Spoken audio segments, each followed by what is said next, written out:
actually shoot us somewhere else?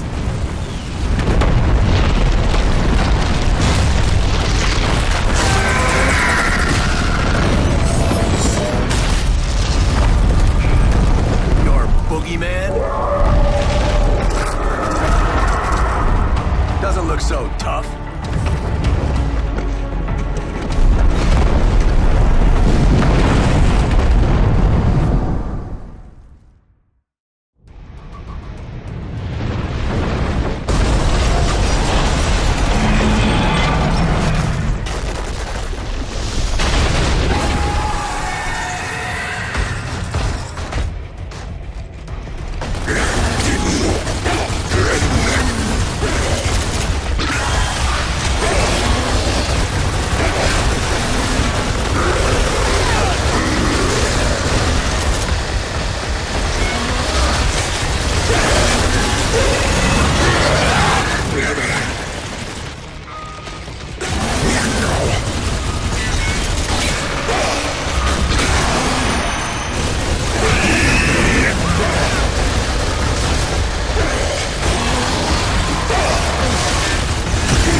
We take our time. There's a difference between war and cruelty. War is cruelty. And this one's not over. A word, Lieutenant?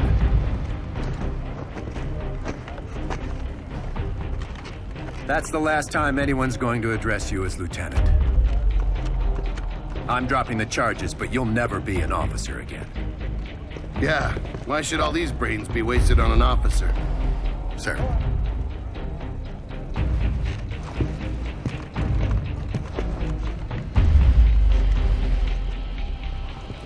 Private. Never.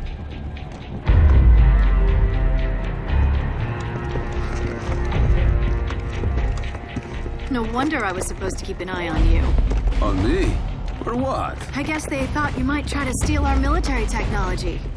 Which you did. Illegally access military technology. There's a difference. Pardon me, Lieutenant Baird. It's Private Baird now. Loomis just demoted me. My congratulations. Couldn't have done it without you. I think that means I might be in charge. Perfect. Cole, do we have this much tension between us? Yeah, I think we might. Good. Just check. For the final boss of Gears of War Judgment, it's par for the course for a monster that was barely involved in the game despite being the ultimate reason it happened in the first place. The only interaction we get in the story is seeing a glimpse of him and his Reaver out a window before the rest of the game happens, and now we're finally finishing him off because he's been destroying the city off screen and killing a lot of Onyx soldiers. Assumedly.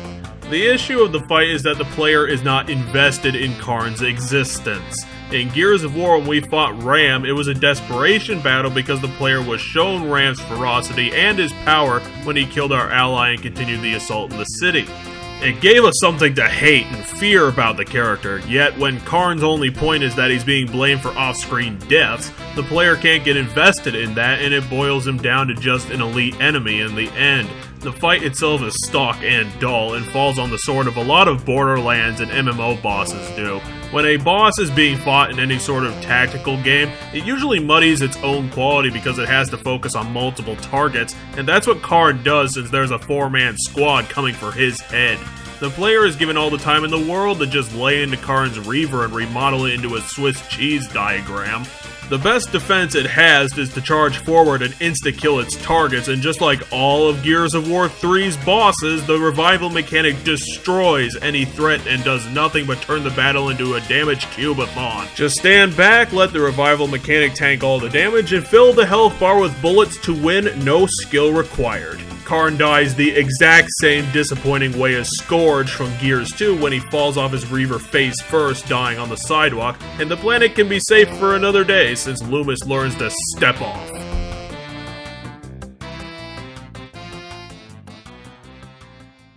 When I finally got to this game, I didn't know what to think of it because the Gears timeline is such a gray mess that it could happen at any time because Sierra is always fucked, and then there's the fact that the box art has Baird of all people front and center. So I just jumped into this thing ready for whatever ride it had to offer. The game starts by having Baird and his entire squad be court-martialed by Corporal Dickhead for some unknown reason, apparently dealing with their jobs as soldiers. The game happens through their testimony, and right after Chapter 1, I knew that this is the game that Black Ops DS needed to be because Gears Judgment hit it right on the damn head. They've got the intrigue, the stakes, and the style down perfectly to where what the group says in court has the potential to actually kill them. A change that Judgment adds to the usual Gears shooting mechanic is declassified versions of missions to where they trade extra challenge for extra experience, and it is a great concept that works because it's integrated into the framing device. The changes can be anything from restricting weapons to taking away or regenerating health, even down to pasting Snapchat filters on the game or having you run around and LARPing with lightsabers, and that manages to shake up the usual snooze fest of one-note cover-based shooting that we've seen in the 3 other games in this series. And of course, this game being developed in 2013, you get to add a star scoring system to your list of horrible problems. Actually, no. Unlike every other single damn game that has ever had a grading system, Judgment makes it fun because, you know, normal people can actually get 3 stars, not just the top echelon of smug gamers wondering why everyone isn't as good as them 360 no-scope MLG twats. Plus, if you played the declassified fun version of the game, then you get stars quicker, and then you can get the pointless achievements like costume upgrades and character skins a whole lot faster. Woohoo! Super excited! In spite of what Judgment does to innovate the series beyond Gears 3, it still ends up being the ODST of its series. The story centers around the appearance of General Karn at a local military museum and his locust hordes destroying the entire city, and Baird's plan is to steal a Lightmass Bomb from that military and use that to kill him. But the problem is that you can't get us invested into the enemy we never see. Ram from Gears 1 knew this because you really wanted to kill him after he slaughters one of your allies and lays siege to the city in that game you're trying to save. But we don't get to see Karn beyond glimpses until his final battle, which in of itself is boring, since anytime you die you can just get someone to touch your shoulder and that stops all the bleeding. Those allies you get are actually pretty cool. Cole's back, even though for once he doesn't actually say much, which is great since his entire dialogue in the entire series is essentially being loud and into football. The female rookie character is a one-note female token so dull I've already forgotten her name. But Baird's back and just as sarcastic as ever, only being beaten out by Paddock, who ended up being the best character overall. Because of reasons, everyone in the game is racist against him alone because he comes from a group of presumably organized stranded. He has a Russian accent with a great voice actor, and his tired sarcasm for being minimalized makes him the standout to the point that the only character returning from this game for the Aftermath DLC is Paddock. Gears of War Judgment is an odd duck game because it is off-brand AAA, so it's allowed to get away with a bit more, be slightly more out there, and with that type of freedom, Epic Games managed to get back to the Gears 2 model that makes the standout games in this series. It managed to create a great character, fix some goddamn problems, have some unique gameplay oddly enough, and it beat the system outright by having a scoring system actually add something to its game. However, it is shorter than usual, and the story is the same shade of Call of Duty Gray that Gears 3 was, so definitely a cheap pickup recommendation.